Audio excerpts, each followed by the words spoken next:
What's up? How you doing? Here we are, Friday evening. Beautiful day today. Perfect humidity, perfect temperature. Got a slight breeze, maybe 2.3 mile per hour breeze, maybe less. And we're gonna try a beer here. I'm gonna try it. North Coast Brewing Company, Scrimshaw. It's brewed in Fort Bragg, California, not North Carolina. So,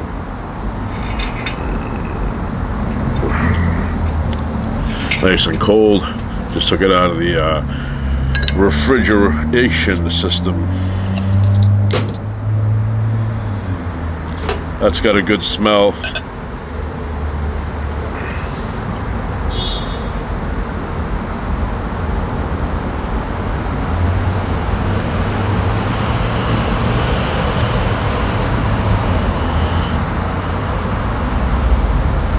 Water, malted barley, hops, yeast, and it says, and that's all. And that's all. 12 ounces, 12 fluid ounces. Okay.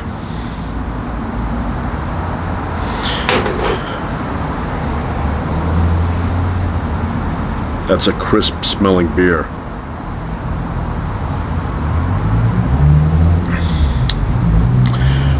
Good quality. Highly recommend it. Yeah, I like that. I like crisp beer. Has to be cold.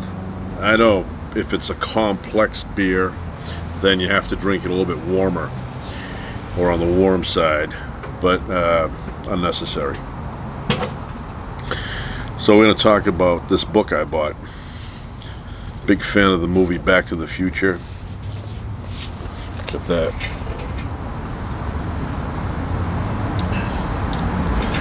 This book has everything in it about the movie Back to the Future. It's the revised and expanded edition. Foreword by Michael J. Fox. Preface by Christopher Lloyd. Introduction by Bob Gale. And the afterword by Robert Zemeckis.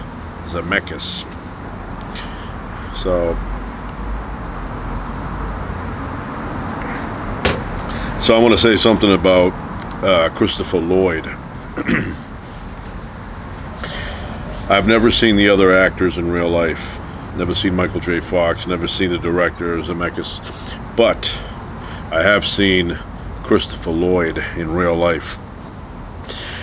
Was it like maybe 5-6 years ago? I was at a restaurant with my family and sitting at a table like I am right now, and I look over and there's Christopher Lloyd, like probably like 10 feet away from me, right next to us, and he was there with his wife, a younger lady, and they noticed us, and every once in a while they would kind of give a little wave to my daughters. Very nice people. They seemed very nice to me, even though I didn't interact, I didn't have a conversation, but just the demeanor to me signified that nice people. So yeah, he was there for about an hour. I took a picture, and I have it somewhere on my phone. So anyway, big fan of this movie, big fan. It came out in the summer of '85, and I didn't go and see it. I mean, there was a lot of hype, a lot of commercials, you know, the ads and everything, so I knew what it was, but I hadn't seen it the entire summer. And then September rolls around, school starts, and I don't know if it was like the first week or something, like somewhere around there, first week of September, my cousins came over the house. And in those days, we were very close. I'd see them quite often, you know, spent a lot of our childhood together. Anyway, they were over there, and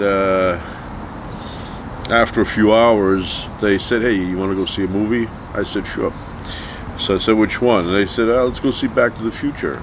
So we went up the street to the movie theater, and we got tickets, and I remember we went down. It was a theater that had rows on this side and rows on that side and the aisle in the middle. That's how it was in those days.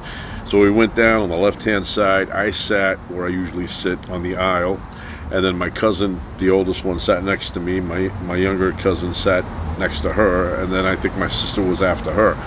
And I saw the movie, and I was like, I was entertained because I'm a big fan of time travel. Any movie with time travel, I have to see it.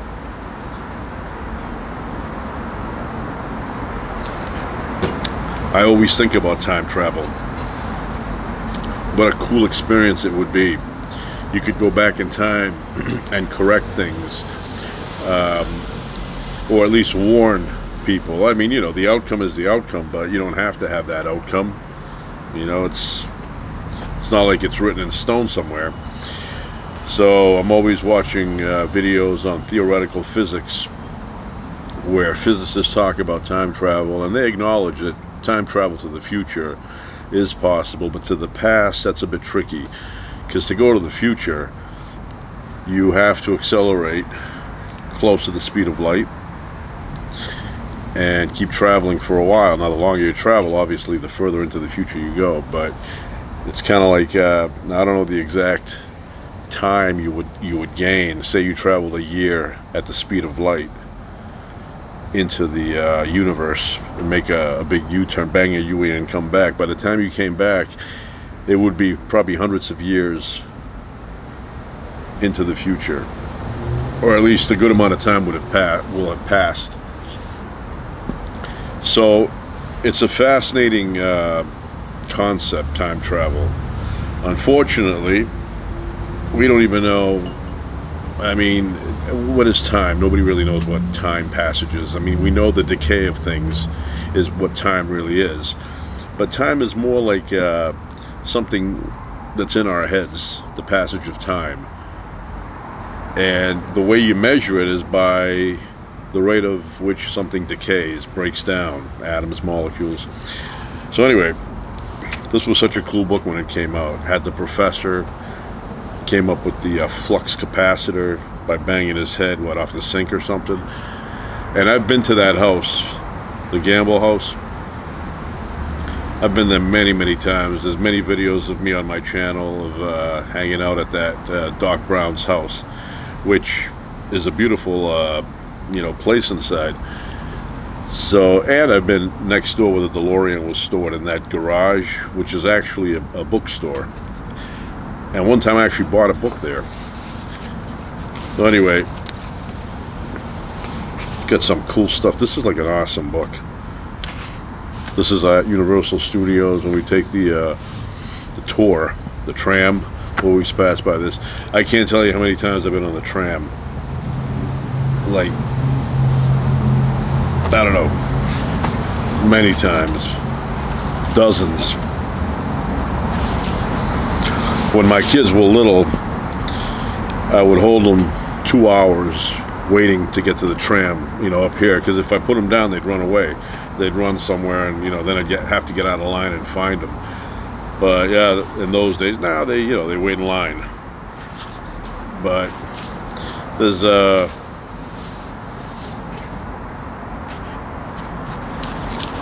look at that. They have drawings of the flux capacitor. This is flux compression. That's not the way they called it in the movie, though. Look at that.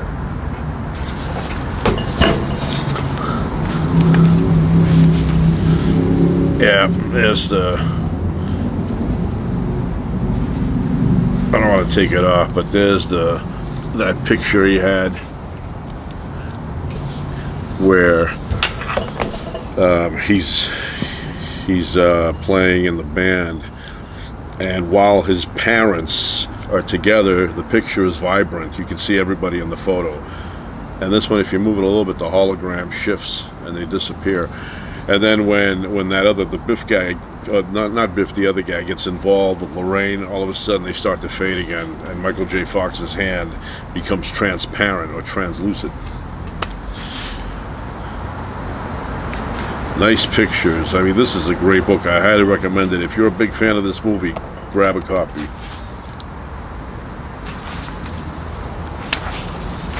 They have Save the Clock Tower. Really cool stuff.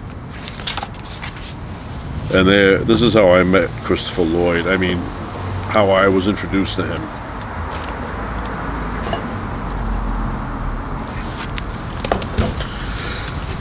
From Taxi, Jim.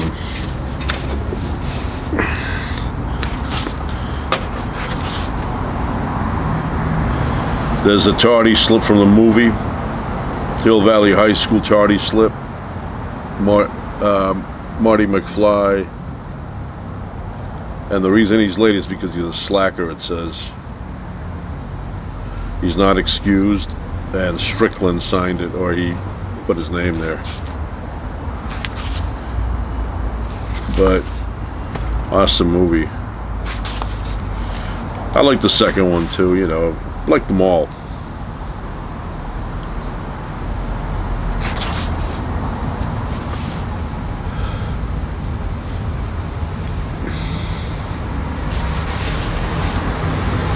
There's the other thing here, the envelope. Do not open until 1985. This is the envelope that Marty McFly gave to Doc Brown in 1955, and it basically tells him that terrorists are going to try and kill you, or they're going to kill you.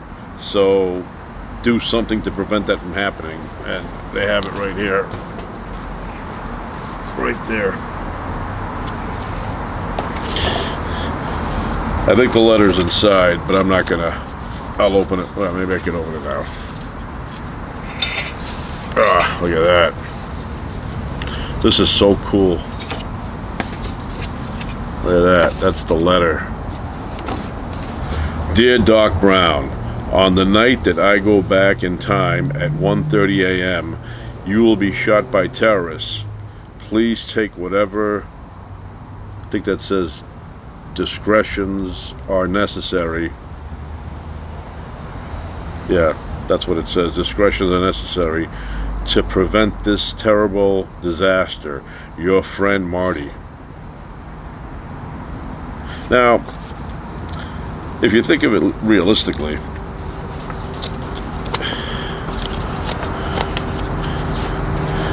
Marty McFly didn't have to go back at that moment.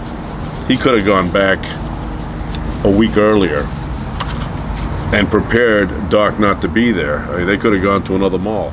They could have gone elsewhere where the terrorists wouldn't have known about. They didn't have to. He didn't have to go back 1955 at the moment that Doc Brown is at the mall.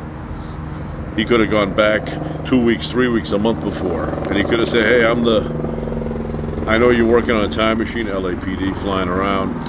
I know you're working on a time machine. You've already succeeded. I'm back from the past. Here I am now, and I'm warning you that in 2 weeks, terrorists are going to try and kill you, so don't go out." It's a time machine. You can go back anytime you want. You can go back 5 years before that.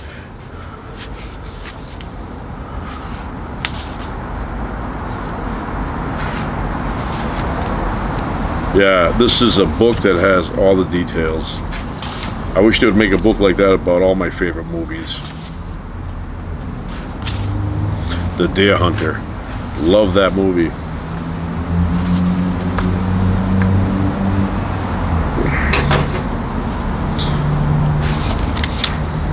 They're at the prom here, the dance. The Enchantment Under the Sea.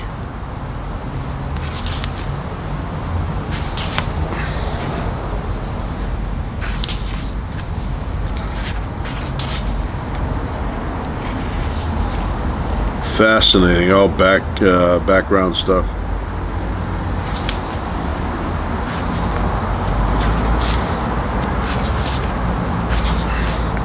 And then they have part 2. Sports Almanac.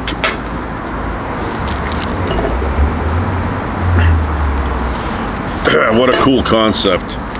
He goes into the store and gets this 1950 to 2000, all the outcomes of the sporting events, and the guy becomes a billionaire, Biff.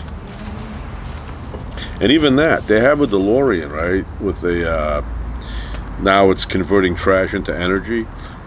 Why go back to that time? Why not go back a little earlier, before Biff gets into the DeLorean, and just prevent him from getting into the DeLorean? I mean, why do you have to go back to the place that he turned into a casino haven? And here's the George McFly Murdered, the article. I'm telling you, this book is one of the best books I have ever bought.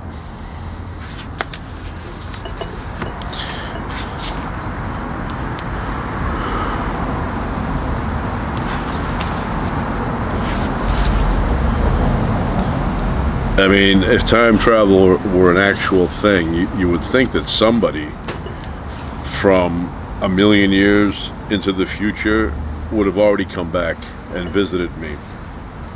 You know, some relative of mine would have said, let me show up, and you know, so because of that, it's probably not possible. Although there has to be a first time, right?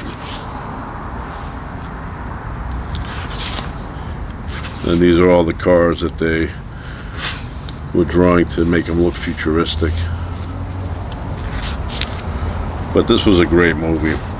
They always talk about, it always comes up that, you know, should they make a part 4? And I say, why not? It's not like if they make a part 4, it ruins my memories or it ruins the other 3. Like, say they screw up, they make a horrible 4. The other ones still stand alone. They're still fine movies. The first one especially. You know, it's like, just because Rocky 5 sucked doesn't mean that Rocky 1 now sucks because of 5. Does not diminish it. Rocky 5 stands alone. So if they made a 4 and 4 was asinine, that's 4. It's not 1. And this is part 3. Wow, they had to build the clock tower in the Old West somewhere.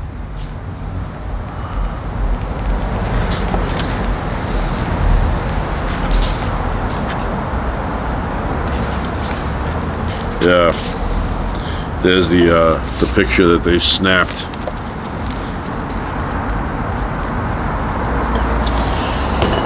Back in 1885.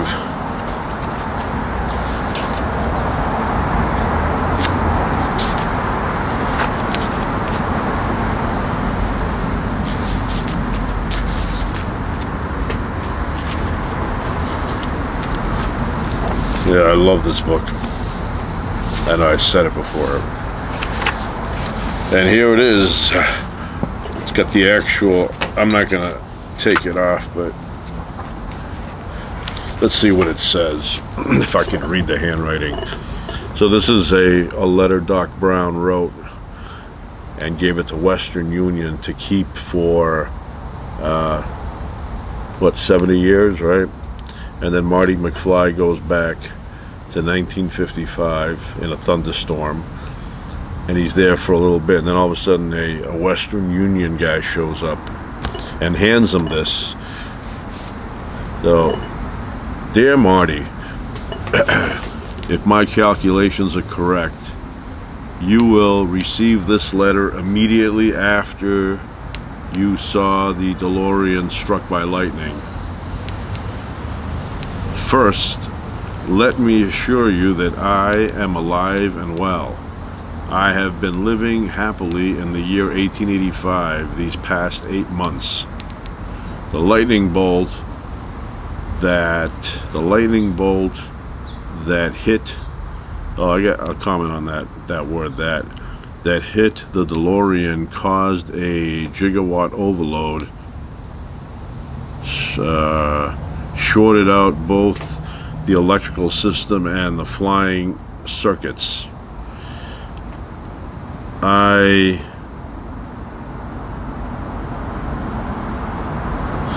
set myself up as a blacksmith as a front while I attempt to repair the damage.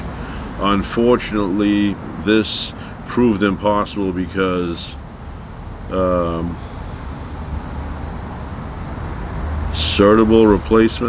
suitable suitable replacement parts will not be invented until 1947.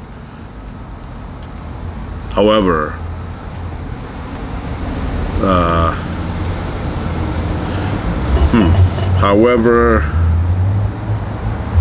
has gotten quite adept.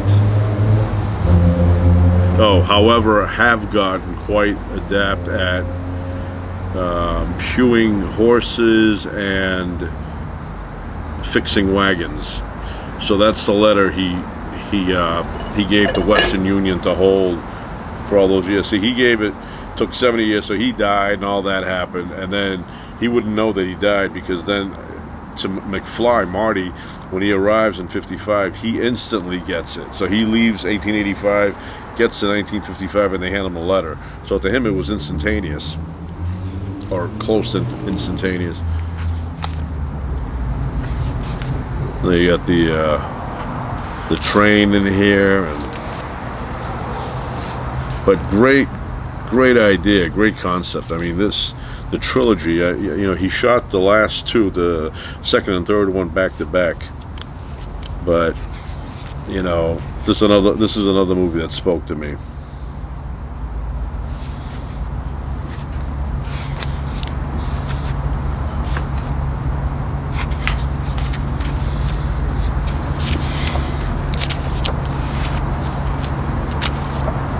Yeah. Oh, there's the USA Today, youth jailed. Look at that.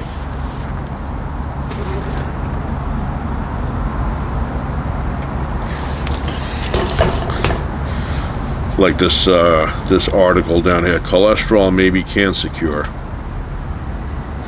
McFly Jr. arrested for theft. Youth gang denies complicity. And the date on this, wow, look at this thing, huh? #1 in the US, 3 billion readers every day. That's amazing. Almost half the planet. Wow. It opens up. Oh, it's got two sides. Oh, it's the same. Oh no, jailed gang, yeah. This one's the one with the Biff relative.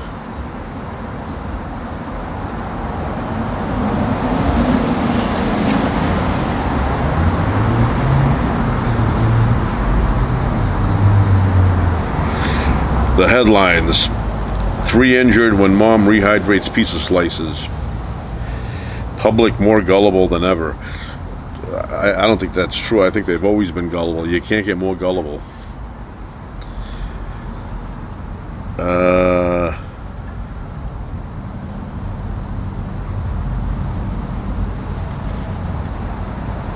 What else do they have? What is this? Thumb bandit strikes. Man killed by falling litter. Tokyo stocks up.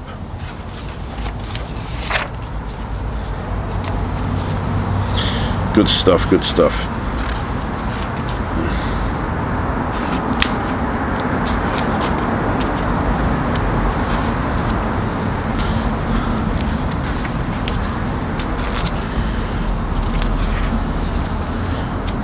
Yeah, I would love to see a brand new Back to the Future movie. Now, what's this thing in the back here? Oh, is this the Shark Jaws 19 poster? And they got everything in here. This time, it's really, really personal. Directed by Max Spielberg. That's funny.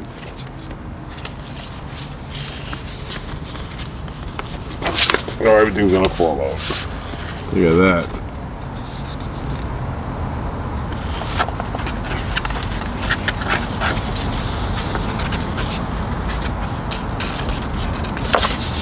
Oh, that came off. Okay.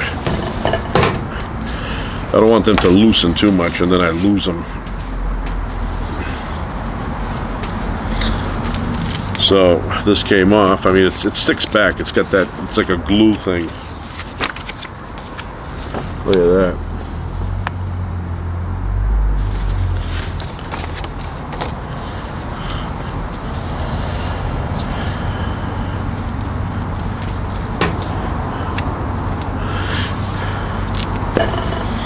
So, highly recommend it.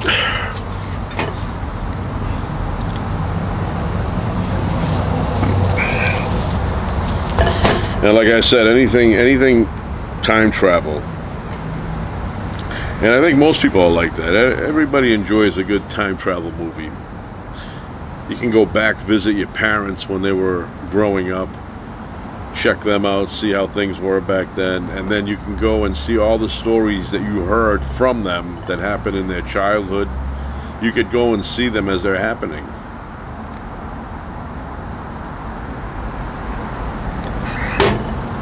But after a while, especially if you go into the past, after a while you get bored.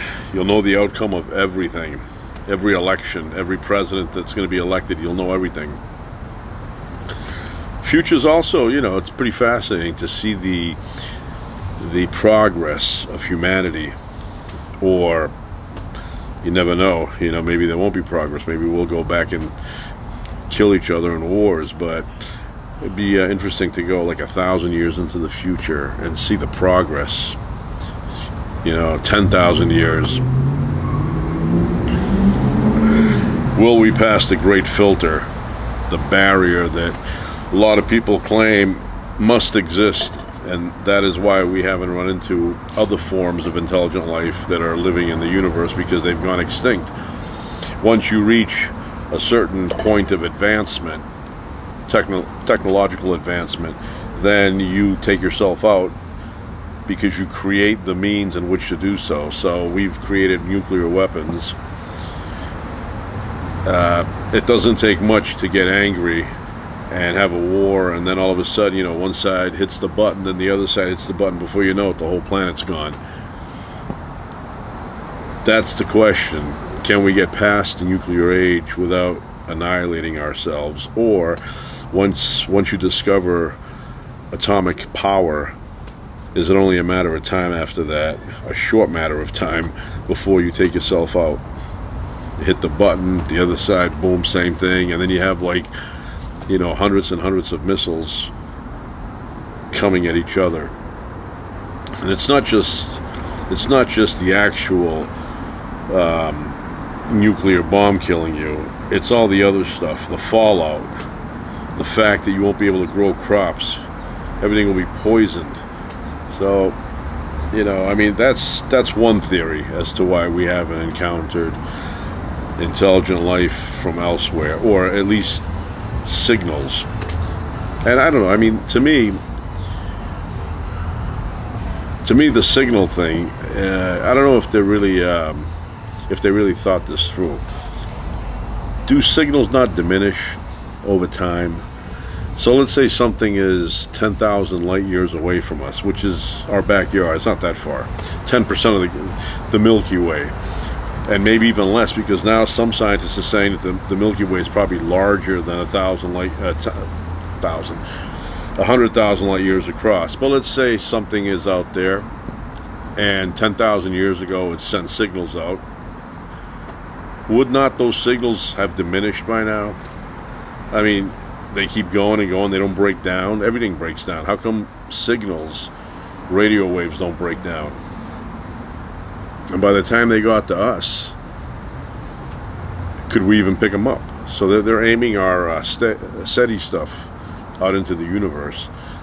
But if something sent signals out thousands of years ago, those signals are you know, dilapidated. They're gone. How long can a signal last? We have what is it, Voyager 1 and 2, and they're not that far. How far are they? Like not even a light day away, right? So they're a light day away, and we every so often have to build bigger and bigger and bigger satellite dishes to get the signal that's coming from a place that we know of. We sent these things out back in, what was it, 77? And they're sending a signal, and every so often they make a bigger and bigger dish, or multiple dishes, in order to get this little tiny signal. Now imagine, and that's just a light day away. You know, maybe a little, yeah, I think it's about a light day. So Imagine something, not a light day, but imagine something a million light years away, or a billion light years away, or even, you know, 1,000 light years. I don't know. I mean, I think we're overestimating our capability. I don't think we can pick up signals like that. So these civilizations may exist, but by the time the signal reaches us, we can't pick it up anymore. Or they're transmitting in a spectrum we don't even know about, we don't even use, or we don't even have technology to pick up. Or maybe they don't use that anymore. Maybe they've never discovered that kind of transmission. Nobody really knows. I just know one thing. Inside my head, I believe that the universe is filled with life, and also filled with intelligent life. I don't think we're the only ones.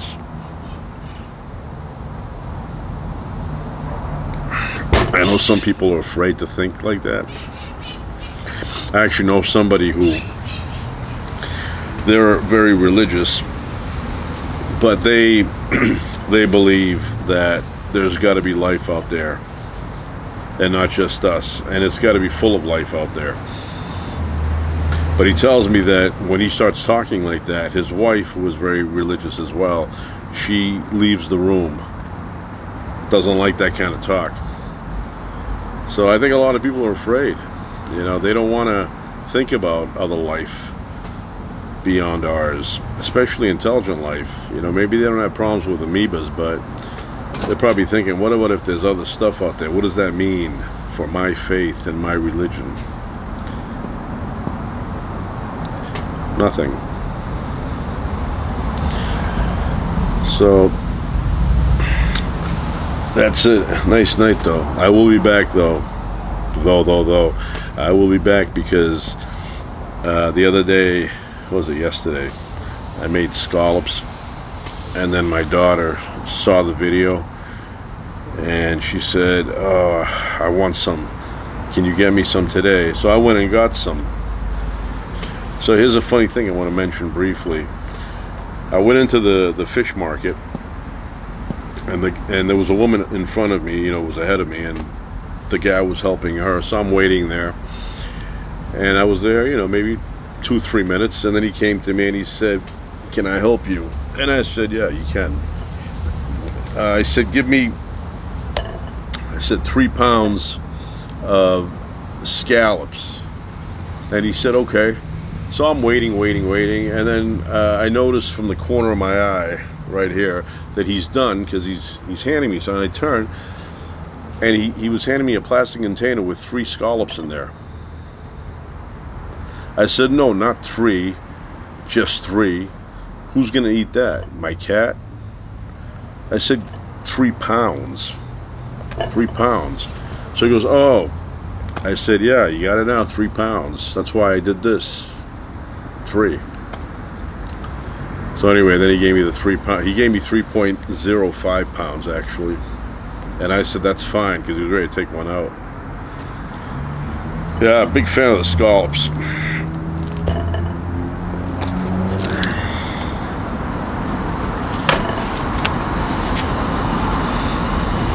And this was the original actor that was cast as Marty McFly. What's his name? Eric Stoltz. So they shot, what, like 30% of the movie, and then I think Zemeckis said, yeah, it's not working out, and they gave him the boot, and they brought in Michael J. Fox. I think it would have been fine with him too. Then they would have been like, good thing we kept him. It became a hit with him. We wanted to switch him out to Michael J. Fox, but we kept him. So if they kept him, it would have been fine. And they got rid of him, it's still fine. So, but that's him with his stunt double.